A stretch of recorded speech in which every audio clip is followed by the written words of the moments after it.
Whether you're participating in our Saturday Sampler Mystery Block of the Month or not, we think you'll find this tutorial helpful. As a quilter, you've likely made hundreds, probably even thousands of half square triangles, and you know that there are many methods out there for making them. Some great, some not so great. Today I'm going to share with you my favorite method for getting perfect half square triangles every time. My name is Jen, and welcome to Wagon Quilt Company. If you've been following along so far in our Saturday Sampler Choose Your Own Adventure Block of the Month program, designed by Splendid Speck. Her name is Suzanne Jackman. She works here at the shop, and we are loving this year. You know that some people have chosen print fabrics and some people have chosen solid fabrics. And as you can see, both are turning out beautifully. And we are loving seeing all the blocks you're bringing in. The different configurations you're putting together are wonderful, and you'll all have a unique quilt all your own. When I look at a big block like this, sometimes it can feel overwhelming. There are so many little pieces, and deciding how they should all fit together can be a little bit daunting sometimes. So I like to look at these big blocks and break them down into smaller pieces so that it's a little less intimidating. So when you look at this block, you can see that there are actually 4 different segments there. Each segment looks something like this. And so if we break it down further, you'll see you have some half square triangle pieces. We all know how to make those. And we have this other section here that is put together something like a log cabin, or a portion of. So they really are very simple pieces. And then when we put them together in this configuration, we get something a little more interesting. And then when we start playing, as you have found, things get really exciting and you find unique ways to put your block together. So today we'd like to focus on these half square triangles because there are so many in this block, and they all happen to be the same size this time. So if you want to step a little closer, I'll show you my favorite way of making these half square triangles come out perfect every time. As you can see, I've brought some of my favorite must-have half square triangle making tools with me today. All of the products I show you during this demo are available on our website, cornwagonquilts.com, as well as in our brick and mortar shop here in Springville, Utah. When you start making your half square triangles according to your pattern, of course your pattern will tell you what size to cut your original squares. And in this case, I'm starting with a 5-inch square. So I have a light and a dark. And to get started, your pattern will usually recommend that you draw a line from corner to corner, a diagonal line, on the wrong side of your fabric. So when you do that, you may have found that when you put a pen down on your fabric that it tends to stretch or distort. Sometimes your line doesn't end up quite straight. And those lines are important for accuracy. So I like to use what they call a sandboard. This particular one is made by Daley. And when you put that fabric down on the sandboard, you can see it keeps it from slipping, and it also keeps it from stretching. So I can put my ruler down corner to corner and get my little marking pencil out here. And I can just follow right along my ruler. And as you can see, my fabric doesn't stretch or distort. So it keeps my lines straight and accurate, which is really helpful. It makes drawing your lines so much quicker.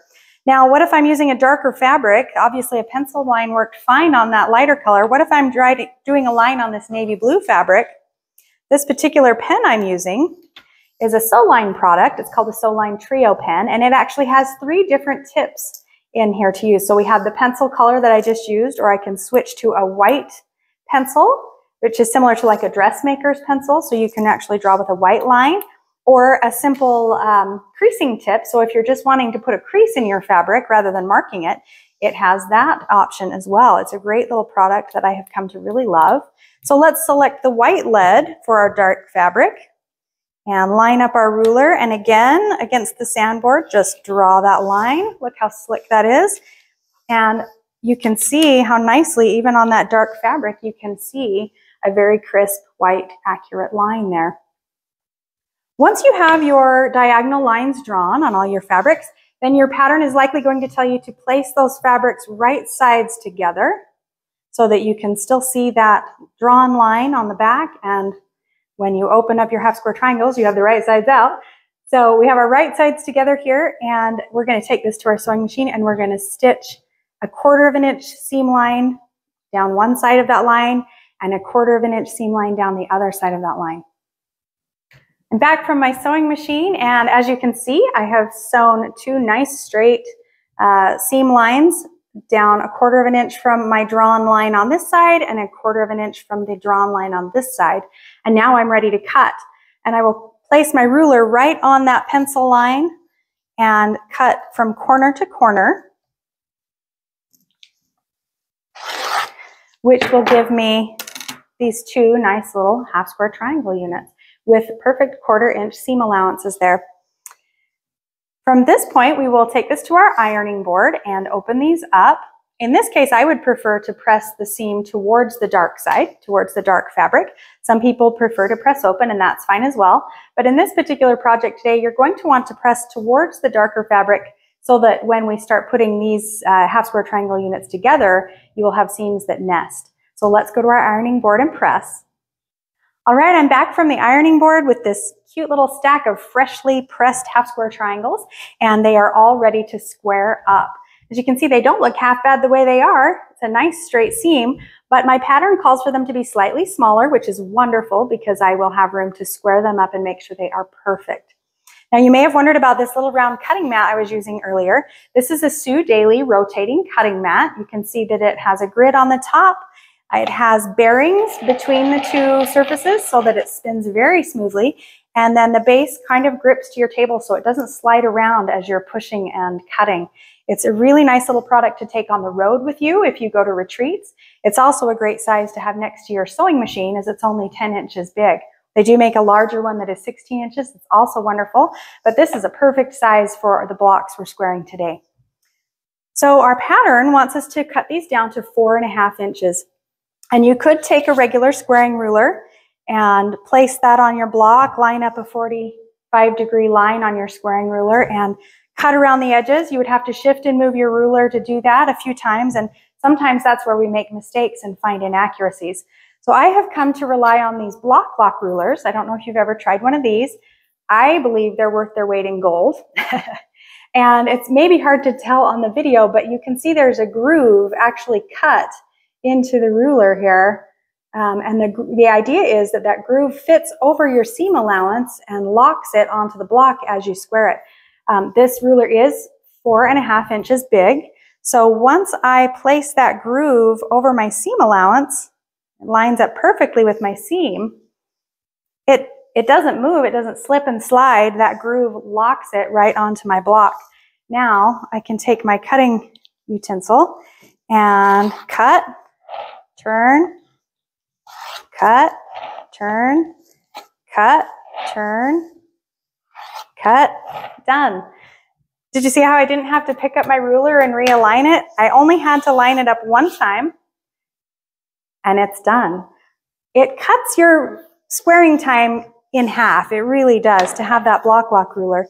Again, you just lay it on your fabric, make sure that groove is grabbing your seam allowance, and then with your rotating cutting mat, you can just turn it, cut, turn, cut, turn. See how I take my hand off of the ruler each time I turn it? Then I'm not pushing my ruler and it can stay in place.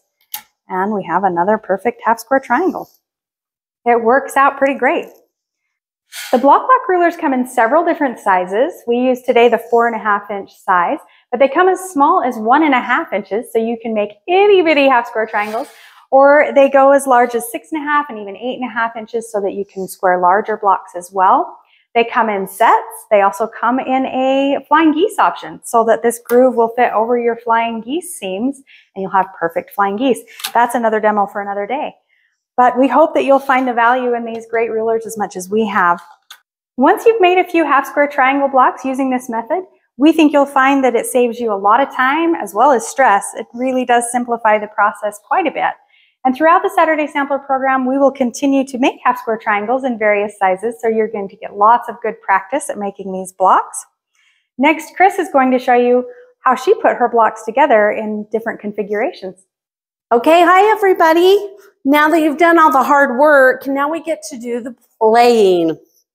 And I have 4 print blocks that are all laid out and sewn together correctly this time.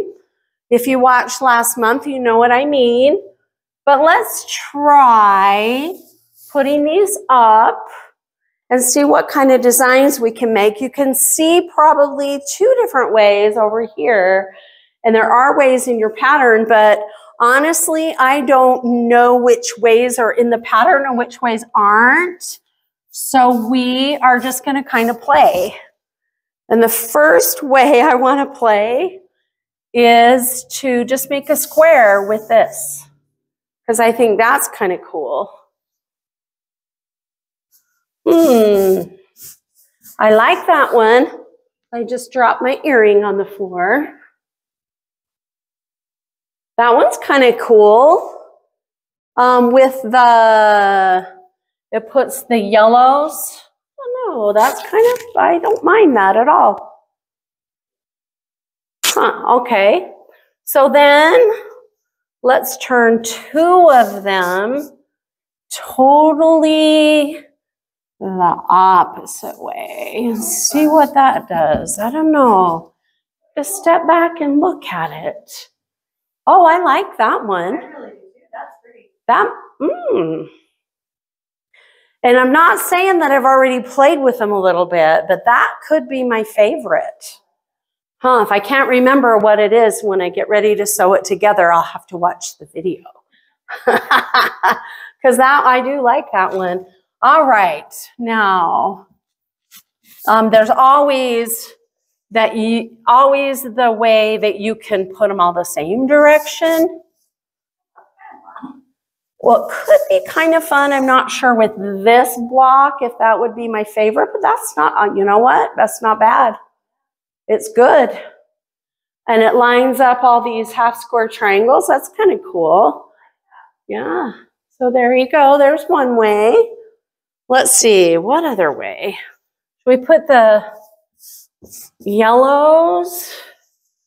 Let's see. I'm trying to see because there's two yellows, but one goes with the white there and one goes with the yellow here. So let's try that. Cool. It spins around the center. Okay, so I've got one more different way. I switched these from, so the yellow was in the middle and now the white is in the middle or the center.